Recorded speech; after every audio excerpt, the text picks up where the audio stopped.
Today's Bible verse comes from Matthew chapter 5, verse 14, King James Version. "Ye are the light of the world. A city that is set on an hill cannot be hid."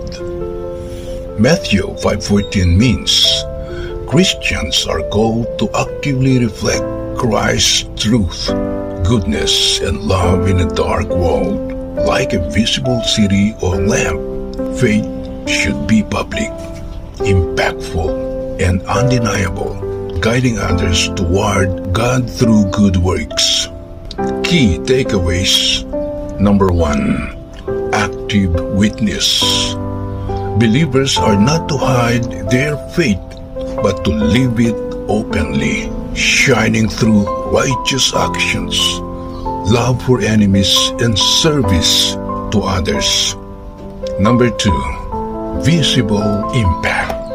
As a city on a hill, a true Christian life is designed to be noticed and cannot be concealed.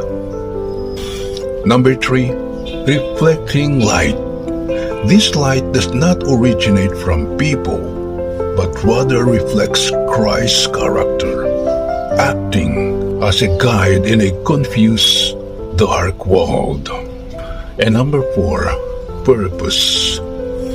The ultimate goal is that others see the good works and glorify God the Father.